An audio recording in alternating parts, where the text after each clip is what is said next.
Hi friends, ಈ ರೀತಿ ಒಂದು ಮಾವಿನಕಾಯಿ ಚಟ್ನಿ ಮನೆಯೊಳಗೆ ಇದ್ರೆ ಅನ್ನಕ್ಕೆ ಸಾರು ಬೇಕಾಗಿಲ್ಲ, ಚಪಾತಿಗೆ ಪಲ್ಯನೂ ಬೇಕಾಗಿಲ್ಲ. ಅಷ್ಟು ರುಚಿಯಾಗಿರ್ತೈತೆ ನೋಡ್ರಿ ಈ ಚಟ್ನಿ. ಬರ್ರಿ ಹೆಂಗೆ ಮಾಡೋದಂತ ಹೇಳಿ ನೋಡ್ಕೊಂಬರೋಣ. ನಾನು ಈ ಚಟ್ನಿ ಮಾಡೋಕ್ಕೆ ಮಾವಿನಕಾಯಿ ತೊಗೊಂಡೀನಿ. ಇದಕ್ಕೆ ತೋತಾಪುರಿ ಅಂತಾರಲ್ಲ ಅದೇ ರೀತಿ ಒಂದು ಮಾವಿನಕಾಯಿಗೆ 2 ಉಳ್ಳಾಗಡ್ಡಿ ಹಂಗೆ 4 ಉಳ್ಳಾಗಡ್ಡಿ ತೊಗೊಂಡೇನಿ ರೀ. ಈಗ ಇದನ್ನು ತೋತಾಪುರಿ ಮಾವಿನಕಾಯ್ದು ಸಿಪ್ಪಿ ತೆಗೆದು ಉಳ್ಳಾಗಡ್ಡಿದು ಸಿಪ್ಪಿ ತೆಗೆದು ಎಲ್ಲನೂ ಹೆರೆದಿಟ್ಕೊಂಡ್ಬಿಡೋಣ. ಈ ಕಡೆ ಚಟ್ನಿಗೆ ಒಗ್ಗರಣೆ ಹಾಕ್ಕೊಂಡ್ಬಿಡ್ತೇನೆ. ನಾನೊಂದು ಬಾಳ್ಗಿ ಬಿಸಿಗೆ ಇಟ್ಟಿದ್ದೆ, ಎಣ್ಣೆ ಹಾಕೇನಿ.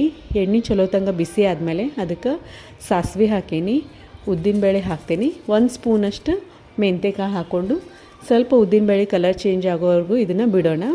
ಈಗ ಇದಕ್ಕೆ ನಾನು ದಪ್ಪ ಬೆಳ್ಳುಳ್ಳಿ ಬರ್ತಾವಲ್ಲ ಅವನ್ನ ಗಾಲಿ ಹೆಚ್ಚಿ ಹಾಕ್ಕೊಂಡು, ಅಂದರೆ ಚಟ್ನಿ ತಿನ್ನುವಾಗ ಬೆಳ್ಳುಳ್ಳಿ ಬಾಯಿಗೆ ಸಿಗ್ತಾಯಿದ್ರೆ ಚಟ್ನಿ ರುಚಿನ ಬೇರೆ ಆಕೈತಿ. ಅದನ್ನು ಹಾಕ್ಕೊಂಡು ಸ್ವಲ್ಪ ಬಾಡಿಸಿದ ಮೇಲೆ ಕರಿಬೇವು ಹಾಕ್ಕೊಳ್ಳೋಣ. ಸ್ವಲ್ಪ ಬೆಳ್ಳುಳ್ಳಿ ಕಲರ್ ಚೇಂಜ್ ಆದಮೇಲೆ ನಾನು ಉಳ್ಳಾಗಡ್ಡಿ ಹೆರೆದಿಟ್ಟಿದ್ನೆಲ್ಲ ಅದನ್ನು ಹಾಕ್ಕೊಂಡು ಚಲೋ ತಂಗ ಮಿಕ್ಸ್ ಮಾಡ್ಕೊಂಬಿಡೋಣ. ಈಗ ಇದು ಉಳ್ಳಾಗಡ್ಡಿ ಪೇಸ್ಟದ್ದು ಕಲರ್ ಚೇಂಜ್ ಆಗಲಿ, ಗೋಲ್ಡನ್ ಬ್ರೌನ್ ಆಗೋವರೆಗೂ ಇದನ್ನು ಹುರ್ಕೊಂಡು ಇದಕ್ಕೆ ಹೆರೆದಿಟ್ಟಿದ್ದ ಮಾವಿನಕಾಯಿನ ಹಾಕ್ಕೊಂಬಿಡೋಣ ಫ್ರೆಂಡ್ಸ್. ಈಗ ಮಾವಿನಕಾಯಿ ಹಾಕಿದ ಮೇಲೆ ಚಲೋ ತಂಗ ಮಿಕ್ಸ್ ಮಾಡ್ಕೊಂಬಿಡೋಣ. ಉರಿ ಸಣ್ಣ ಇಟ್ಕೊಳ್ಳೋಣ. ಇದು ಫ್ರಿಜ್ ಒಳಗೆ ಇಟ್ಟರೆ 6 ತಿಂಗಳವರೆಗೂ ಈ ಚಟ್ನಿ ಕೆಡೋದಿಲ್ಲ. ಹೊರಗಾದ್ರೆ ನಾವು 1 ತಿಂಗಳಾನ್ಗಂಟ್ಲೆನೂ ಇದನ್ನು ಇಟ್ಕೊಂಡು ತಿನ್ಬೋದು. ಯಾಕಂದ್ರೆ ನಾವು ಇದಕ್ಕೆ ನೀರು ಹಾಕಿಲ್ಲ.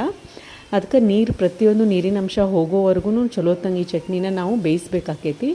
ನೋಡಿರಿ, ಈ ಸತಿ ಚಲೋ ತಂಗ ಮಿಕ್ಸ್ ಆದಮೇಲೆ ಇದಕ್ಕೆ ಉಪ್ಪು ಹಾಕ್ಕೊಂಡು ರುಚಿಗೆ ತಕ್ಕಷ್ಟು ಮತ್ತು ಖಾರದ ಪುಡಿ ಹಾಕ್ಕೊಳ್ಳೋಣ. ನಾನು 4 ಸ್ಪೂನ್ ಖಾರದ ಪುಡಿ ಹಾಕ್ಕೊಂಡೇನಿ.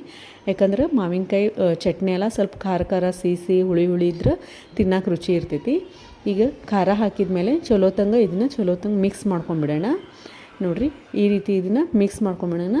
ಇದು ಮಾವಿನಕಾಯಿ ಅಂತೀವಲ್ಲ, ಜಾಸ್ತಿ ಹುಳಿ ಇರೋಂಗಿಲ್ಲ, ಅಂದ್ರೆ ಮಾವಿನಕಾಯಿ ಅಷ್ಟು ಹುಳಿ ಏನೂ ಇರೋಂಗಿಲ್ಲ ಇದು.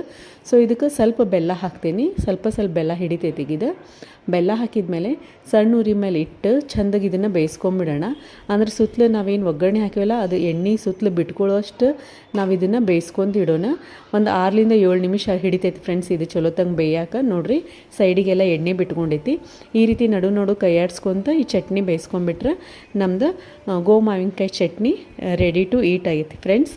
ನೀವು ಟ್ರೈ ಮಾಡಿ ನೋಡಿರಿ, ಹೆಂಗಿತ್ತಂತ ನನಗೆ ತಿಳಿಸ್ರಿ. Thank you.